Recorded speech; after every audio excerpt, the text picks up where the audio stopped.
we should play. Why don't we do this? Let's start with this, okay? Here is Rudy Giuliani.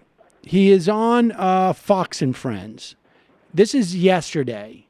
And he is making the argument, and he's been brought on, and let's be clear, he was brought on 2 weeks ago to basically, he says, negotiate with Mueller. Here he is on Fox and Friends, and we have actually two clips. We cut out 1 minute in between them just to show how quickly it took him to contradict himself. He's trying to argue that Cohen wasn't paid with campaign money, and therefore when Cohen gave money to Stormy Daniels, it had nothing to do with the campaign. And here's his case. If we had to defend this as not being a campaign contribution, I think we could do that. This was for personal reasons. This was the president had been hurt personally, not politically, personally so much, and the First Lady by some of the false allegations. That one more false allegation, right. 6 years old. I think he was trying to help the family. And for that, the man is being treated like some kind of villain. And I think he was just being a good lawyer and a good man. So there were no campaign violations because it was out of Donald Trump's pocket. That makes it nice and clear. But it wasn't for the campaign. Right. It was to save their not their marriage as much as their reputation. So let's go.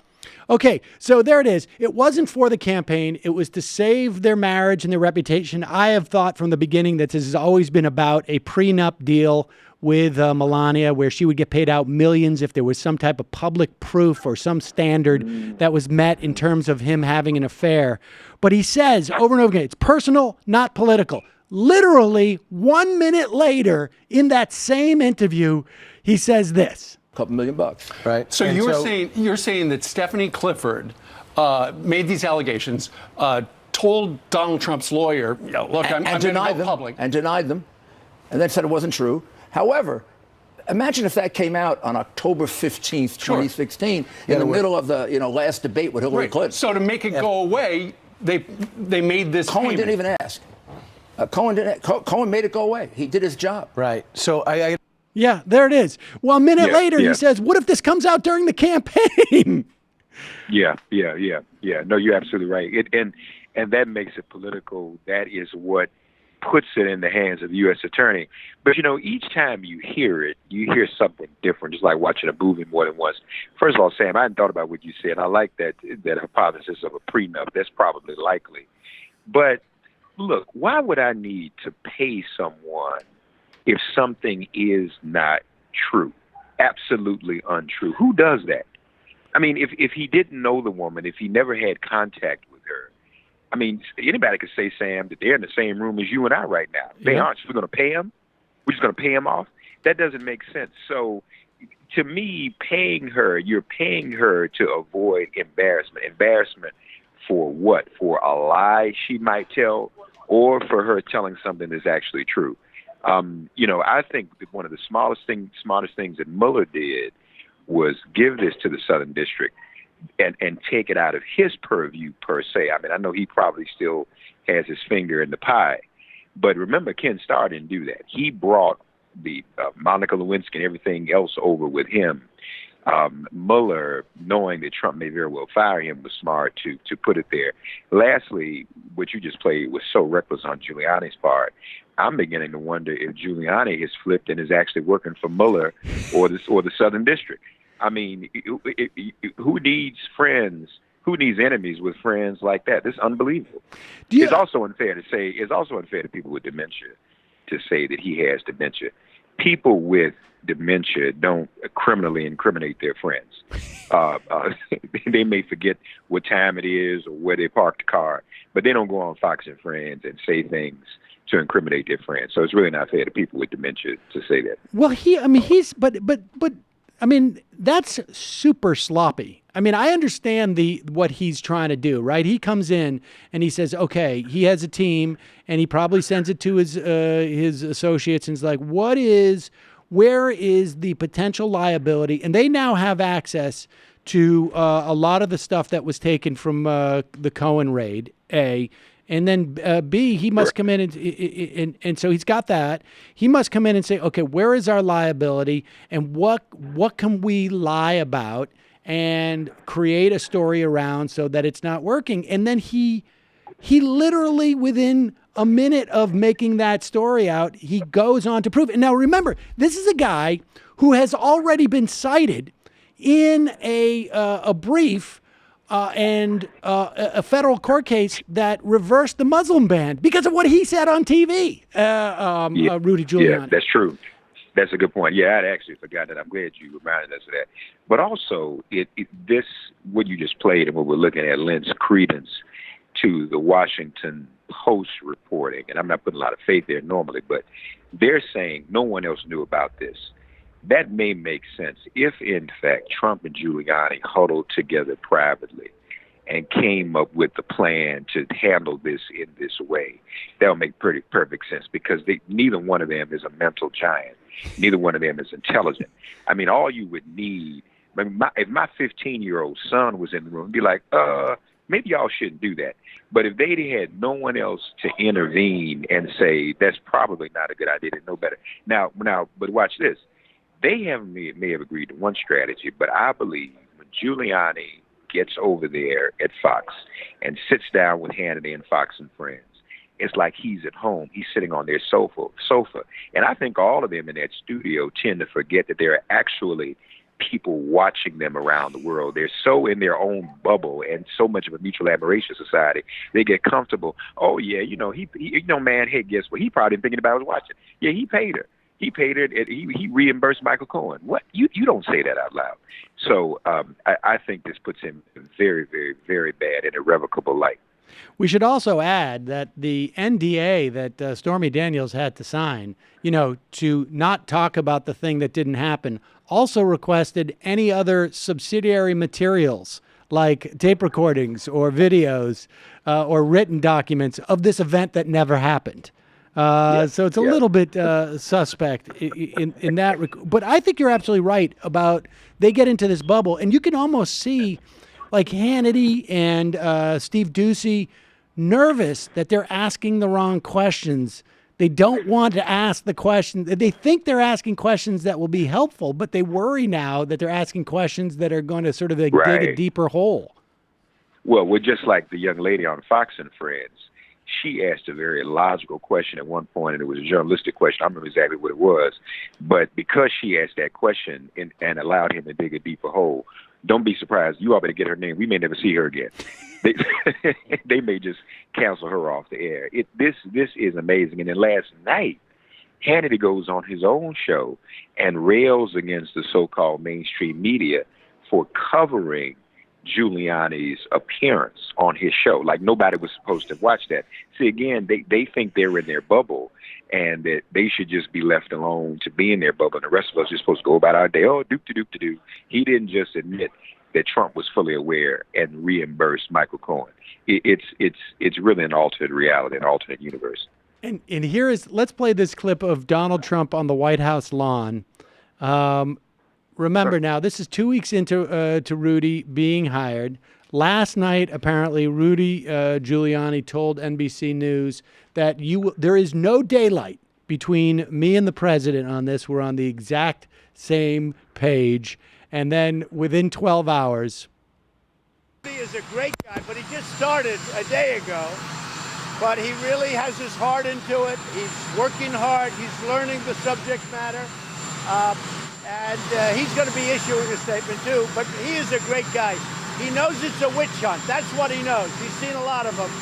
And he said he's never seen anything so horrible.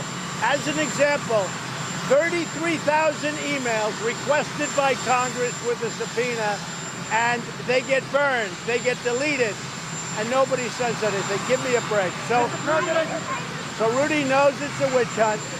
He started yesterday. He'll get his facts straight. He's a great guy.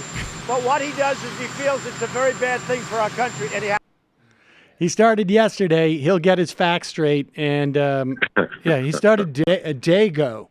I don't know what he meant by that with Giuliani, but I don't.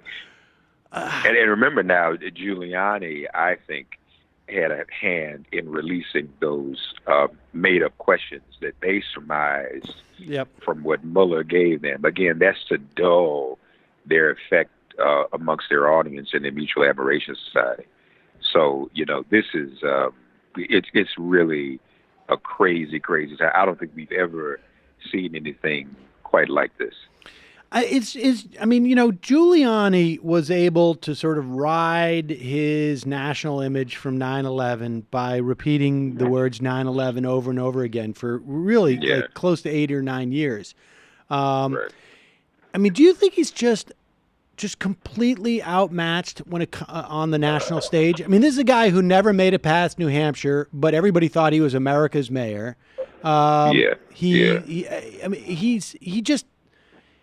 He's just not that bright, but he definitely has a high estimation of his intelligence, it feels like.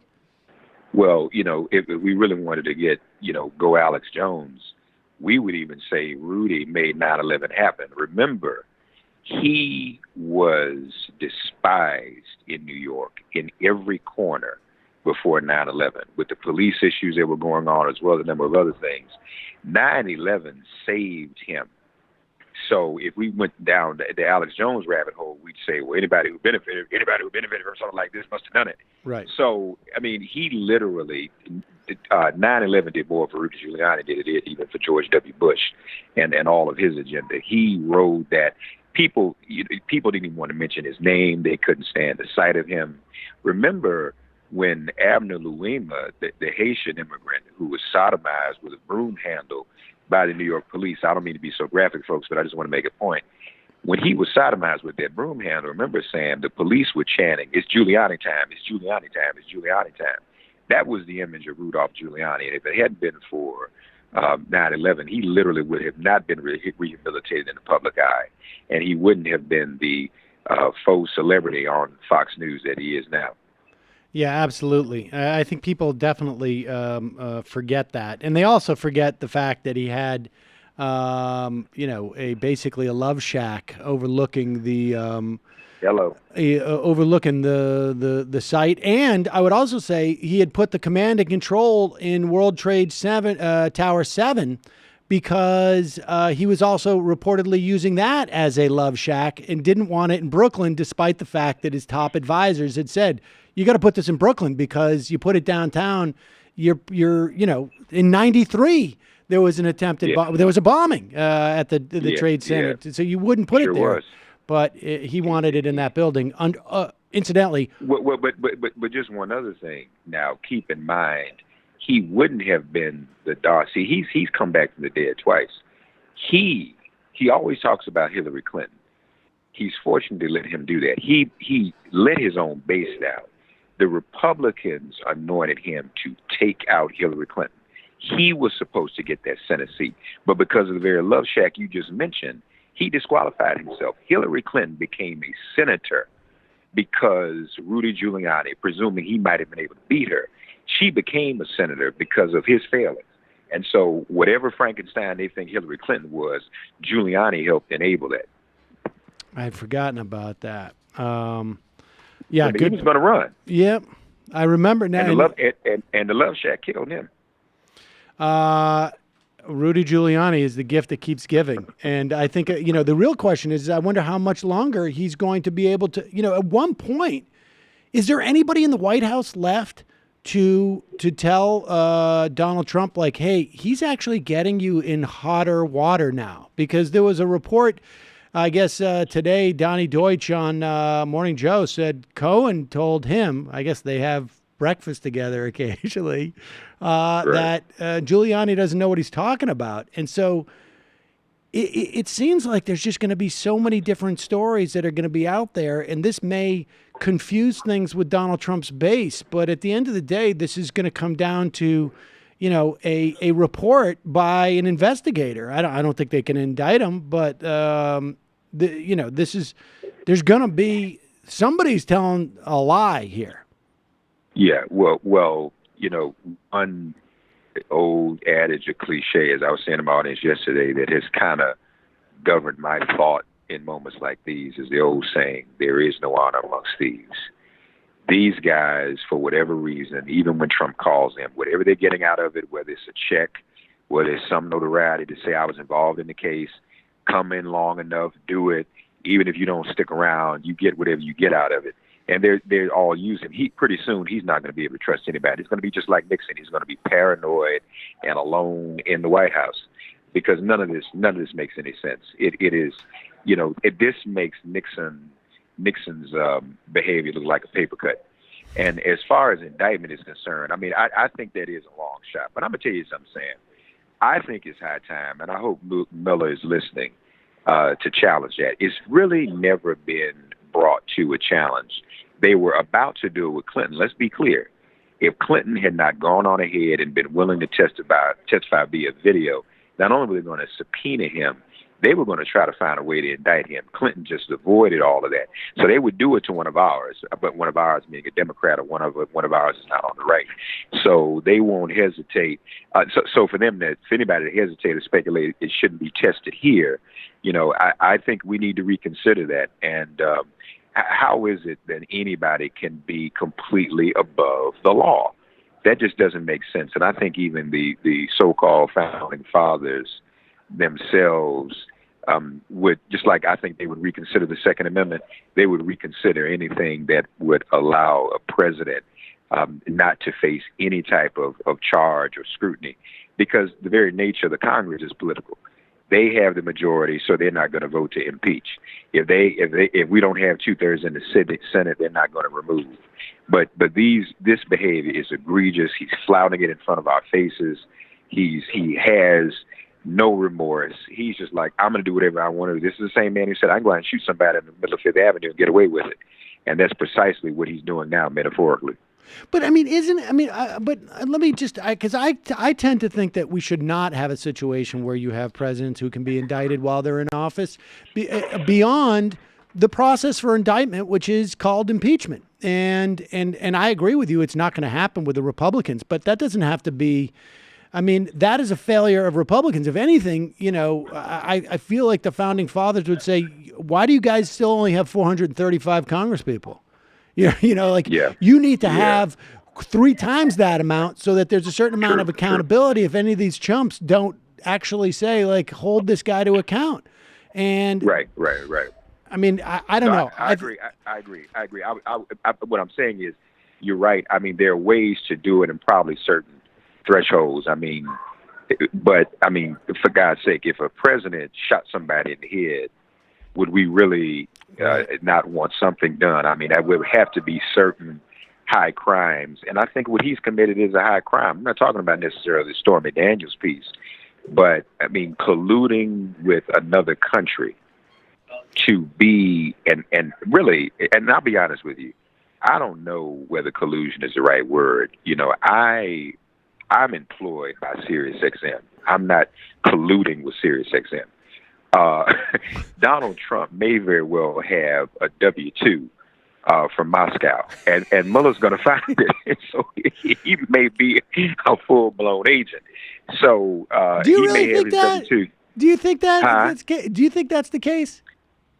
Well, I don't want to lend too much credence to some of the stuff you see on the internet, but if you look at the timeline, they were cultivating him for a while, and I think they knew they could. I don't think this is just a matter of coincidence. I think the way Putin operates, he probably knew, and they probably knew, the KGB or GRU, whatever it's called, they probably knew, hey, we can probably cultivate this guy, make it look like we aren't, and he won't know the difference. And then the goal is he's still expendable, because if the goal is to create chaos in our country and in our government, they've essentially accomplished that. And the chaos gets worse every single day.